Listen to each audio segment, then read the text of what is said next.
Your dad's gone, and this house is mine now since I'm his wife. My stepmom scolded me, sounding like I was a naughty kid.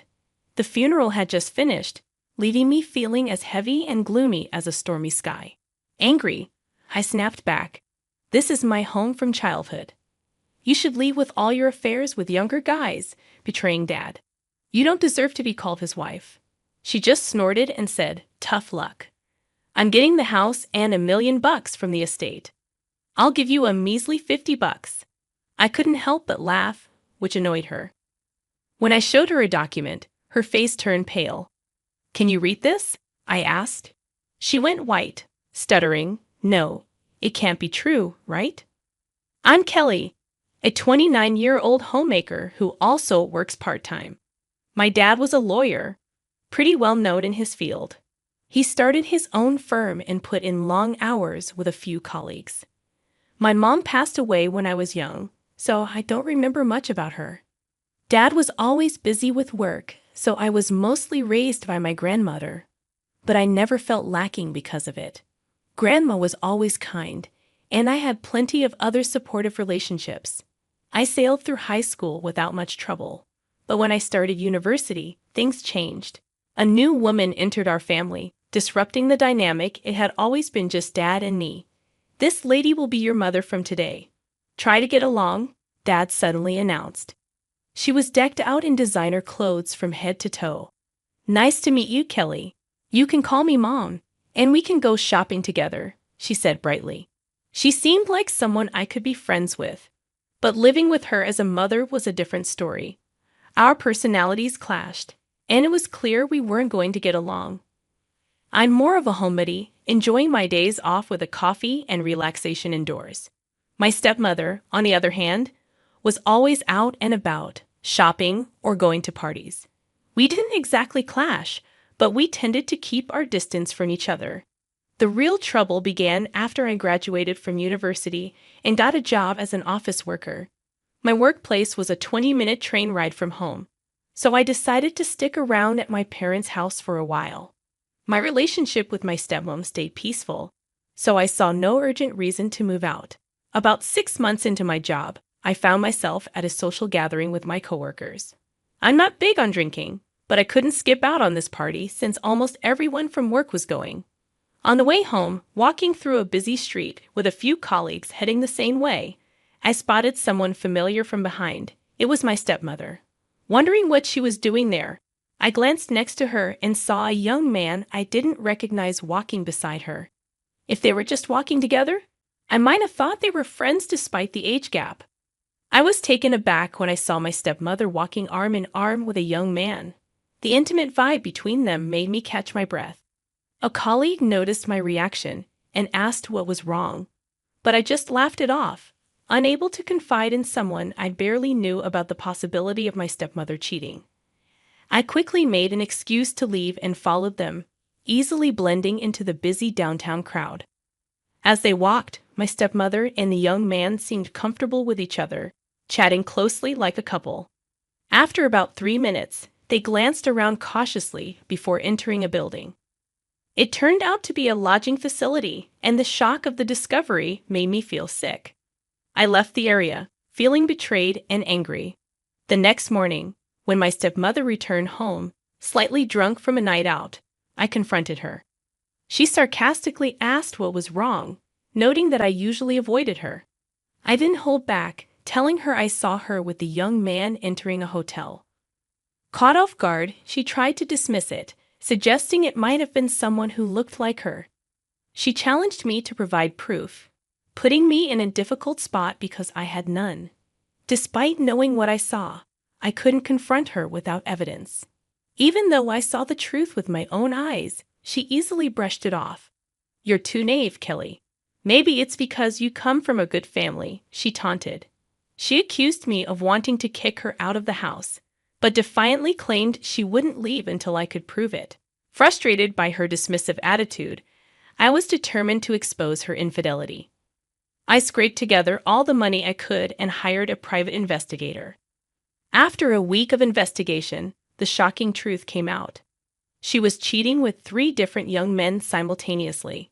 Armed with this evidence, I went to my father, who had always been distant due to his busy schedule. But he brushed me off, barely acknowledging my presence as he buried himself in his work. He even interrupted me when his phone rang, showing little concern for my troubles. It was a painful reminder of his neglect throughout my life. Feeling disillusioned and unsupported, I decided to leave, distancing myself from my father and stepmother. Living on my own for the first time was tough, but it was a relief to escape the indifference of my father and the recklessness of my stepmother. It was a chaotic transition, but ultimately, life felt more comfortable without them. Years later, I found love with a senior colleague at work, and we eventually got married. We decided against a wedding ceremony to avoid facing my father and stepmother, whose presence I couldn't bear. Instead, I sent my father a photo of me in my wedding dress. Our life together began, and we were happiest planning our future, like building a house or starting a family. In the years since I moved out, I rarely heard from my father, so it was a shock when his name flashed on my phone one day. The voice on the other end introduced himself as one of my father's colleagues and told me my father had collapsed at work and was in the hospital. I rushed to his side immediately. At the hospital, a man in a suit met me at the entrance and led me to my father's room. He lay pale and motionless in the bed, surrounded by tubes. His colleague explained they couldn't reach his wife, my stepmother. It seemed he had tried to contact her as well. Despite multiple attempts, my father's colleague couldn't reach my stepmother. Feeling hesitant to trouble him further, I reluctantly decided to call her myself.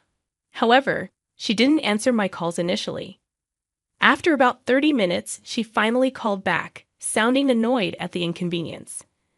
I informed her about my father's situation and asked when she could come to the hospital. With a groan, she dismissed the urgency and cheerfully stated that she was too busy to come, leaving everything to me. Before I could respond, she hung up abruptly.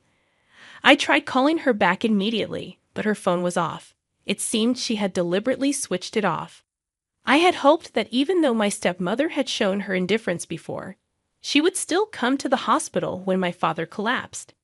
However, she proved me wrong. She not only failed to visit, but also didn't bother to show any concern for him during his time in the hospital. I took on the responsibility of managing his hospital admissions, daily care, and paperwork, using up my paid leave in the process. Despite our estrangement over the years, I couldn't shake off the worry for my father. I visited him daily, hoping for his recovery, but unfortunately, he never woke up. His passing left me overwhelmed with tasks. I had to handle legal matters, arrange the funeral, and notify acquaintances from his law firm. Although his colleagues were helpful in reaching out to relevant parties, my stepmother remained absent until the day of the funeral. Seeing her shed tears at my father's coffin, after showing no support during his illness, angered me. It felt like the mockery of his memory. In a moment of intense emotion, I couldn't contain myself. I grabbed her arm and pulled her outside, expressing my frustration and anger. I told her to never show her face to me again, fed up with her insincerity and hypocrisy. My stepmother's abrupt halt to her tears was jarring. With a snide remark about my supposed acting, she made her exit, leaving behind a lingering threat. 2 weeks later, after the funeral and the settling of affairs, I returned to my childhood home for the first time in years. My purpose was clear: to begin sorting through my father's belongings in earnest. While I had previously relocated documents pertaining to his work, personal items like clothes and books remained untouched. I didn't expect my stepmother to take an interest in them, so the task fell to me. About an hour into my organizing efforts, my stepmother returned home, bursting into the living room with an air of authority. Her accusatory tone, as if scolding a misbehaving child, didn't sit well with me. I stood my ground, ready to assert myself.